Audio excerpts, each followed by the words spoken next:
ফিলিস্তিনের স্বাধীনতাকামী সংগঠন ঘোষণা দিয়েছে ইসরায়েলি সামরিক দখল শেষ হলে তারা গাজায় থাকা অস্ত্র ফিলিস্তিনি কর্তৃপক্ষের হাতে তুলে দেবে।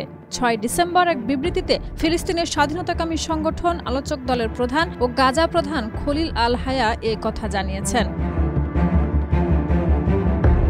তিনি বলেন, দখলদারি আগ্রাসনের কারণে আমাদের অস্ত্র রয়েছে। দখল শেষ হলে এসব অস্ত্র আমরা স্বাধীন ও সার্বভৌম ফিলিস্তিনি রাষ্ট্রের কাছে হস্তান্তর করব। আল হায়ার দপ্তর এএফপির প্রশ্নের উত্তরে নিশ্চিত করেছে যে এখানে রাষ্ট্র বলতে তিনি স্বাধীন ফিলিস্তিনি রাষ্ট্রকে বুঝিয়েছেন। ফিলিস্তিনের স্বাধীনতাকামী সংগঠন গাজার সীমানা নিয়ন্ত্রণ এবং যুদ্ধবিরতি পর্যবেক্ষণের জন্য আন্তর্জাতিক বাহিনী মোতায়েনের প্রস্তাব মেনে নিয়েছে। আল হায়া বলেন, জাতিসংঘের বাহিনী যুদ্ধবিরতি পর্যবেক্ষণ এবং সীমান্ত নজরদারি করতে পারবে, তবে শুধুমাত্র ফিলিস্তিনের স্বাধীনতাকামী সংগঠন নিরস্ত্রীকরণের জন্য কোনো আন্তর্জাতিক বাহিনী মোতায়েন করা হলে তা আমরা গ্রহণ করব না।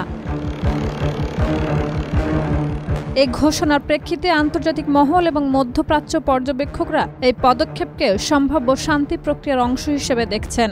দীর্ঘ সময় ধরে ইসরায়েল দখল ও সংঘর্ষের কারণে গাজায় অস্ত্রের প্রাপ্যতা এবং সশস্ত্র গোষ্ঠীগুলোর অবস্থান গুরুত্বপূর্ণ নিরাপত্তা বিষয় হয়ে উঠেছে।